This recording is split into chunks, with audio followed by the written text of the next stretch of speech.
All right, hey everyone, welcome in for just a quick moment of reflection. This past Sunday, we wrapped up our series on the book of Hebrews, and we were saying over and over, you probably got tired of us beating this drum that Jesus is greater. He's the greater answer, the greater solution to everything that you need and want in this life.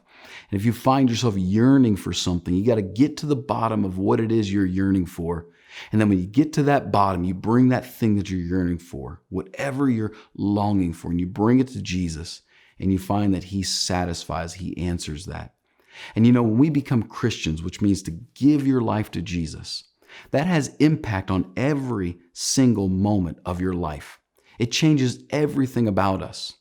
One of the things that harms Christianity sometimes is that it's seen as a talking religion, not a doing religion. That it's seen as some sort of intellectual thinking exercise that we just argue about what's true or not true and doctrines that don't really matter. Christianity is the most practical worldview to bring about change in our world. In fact, that's the promise of Christianity. Jesus said, "I will make all things new. Everything broken, I'll heal it. Everything destroyed, I'm going to put it back together." Everything we find ourselves longing for and fighting for and wanting to be right and wanting to be better, Jesus has promised that I will do that.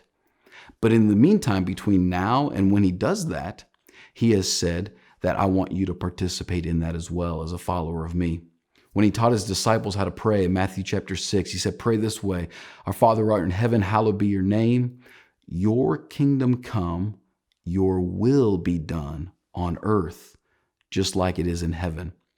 He wants us to be people who bring the will of God from heaven to earth as much as we can while we're here. And so this past Sunday, we went to Hebrews chapter 13, where it's probably one of the most practical passages in the Bible about how we treat people and how we interact with people. And I want to remind you just a few of those, because Christianity should be the most powerful fuel to drive us to how we interact with people the right way.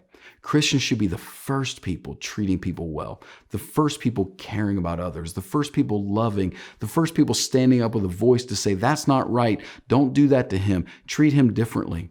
We want our kids on the playground at their schools, whenever they go back to school, to stand up for the kid that's getting picked on or bullied, right? We want their moral compass to say, "This isn't right." And we as adults should have to go first and be willing to do that. And Christ shows us how. He tells us there in chapter 13, verse 1, He says, "Let brotherly love continue," which means in our church relationship, in our family, the spiritual family we have, we should always love each other. We don't just tolerate the people we go to church with, that we love the people we're in the family of God with. That we actually feel warm towards them, even when they bother us, frustrate us, annoy us, even if we want them to do something different or be different or act different, still, push come to shove, I'm defending them, I'm protecting them, I'm going to love them. Let brotherly love continue. So to our church family, He calls us to love them. But then He says to strangers, this idea of being a stranger, that somebody isn't natively part of your group. So I've got groups that are native to me. I'm from Eastern Ohio. There's native Eastern Ohio familiarity to that culture. I'm, a male. There's native concept of being a male. I'm, into sports. I like the Ohio State Buckeyes or the Pittsburgh Steelers. So there's some elements to that group being native, right? And so what the idea of being a stranger is that somebody doesn't fit into that group. And so think about this way. Whatever, you and I have all kinds of groups that we're native in, and there are people who are not. And if you look at Jesus in His life in the Gospels, He was always moving towards those who didn't have a group. He was always moving towards those who are marginalized. It was those who were left out that He said, "I want you to be brought in." It was those who didn't have the comfort of people surrounding them that He said, "I don't want you to feel alone." So when you and I receive Jesus Christ, our first instinct should be to move towards people and make them friends, welcome them with love who feel outcast. This can start in your own biological family. Who's the person that gets left out? Move towards them. This can start in your neighborhood, the houses that surround you. Pick the house that nobody ever really invites them to the cookout or stops by to say hi or waves at them when they're walking in the neighborhood. Move towards them, reach out to them, connect with them. This can be even in your own congregation, your own local church. I always try to picture, imagine Jesus walking into an assembly of your congregation, a worship assembly. Imagine who he would go sit by. Would he gravitate to the group that has all kinds of energy and buzz and all the people are excited to hear what's going on with them? Would he magnetize himself to all the people that are cool or in? Or would he look for the person who's quiet and lonely? The person who doesn't know if they belong or not? The new person who says, I'm trying this out. I feel a little bit nervous. I don't know many of you people, but I need Christ. Who would Jesus move to? He moves to the stranger, and he encourages us to do the same. So he tells us to the church, love them, to the stranger, to welcome them. Verse 3, he says, remember those who are hurting, in prison, and being mistreated. Stand up and remember them. Remember, you share with them in this life that I am no different than the person who is in jail, that I'm no different than the person who's being mistreated. Even if the fortunes of my life have not put me in the position that they're in, I still share with them. And because I share with them, I remember them. And what he means by remembering them is to keep them prayerfully in your mind. And something amazing happens. When you remember what you share with people and you're prayerful about them, you become very discerning about what their needs are. And you learn pretty quickly how to help. Have you ever wanted to go past the whole, hey, let me know if you need something when somebody's hurting? You know what I'm talking about? Where we all kind of go, yeah, if you need anything, let me know. Have you ever been frustrated by that and wanted to go one step farther and be able to do something a little bit more to help somebody? Here's your pathway. Remember what it's like to share in their sufferings, meaning somebody's suffering from an illness or a job loss. Put yourself in their shoes for a moment. What would it be like to be the mom with a child who's ill and has other children? Sit in that for a moment and pray for her. And you'll come to realize maybe there is something I can do. What would it be like to be the husband who has lost his job and can't provide for his family right now? Think about the pain he might be feeling. Pray for him and then reach out. You'll figure out how to help.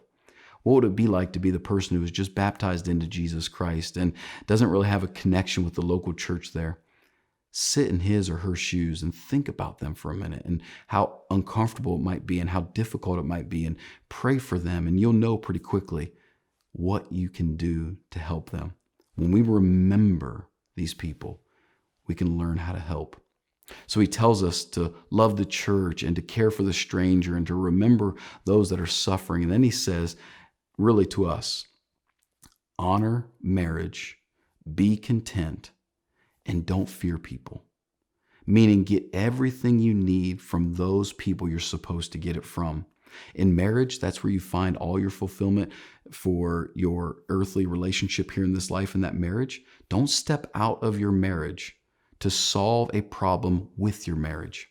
If you find yourself not getting the connection you need in your marriage and the intimacy you need, maybe sexually you're not getting that which you need, do not solve that problem by stepping out of the marriage to go solve it. Solve that problem in the marriage. That's how you honor that marriage.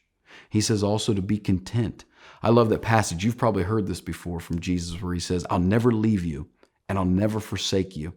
Do you know what he's talking about there? He's actually talking about money. He says, be content with what you have. Jesus will provide for you. And he promises, I've never left you and I'll never forsake you. And then he brings it to a close in verse 6. Let me read it for you.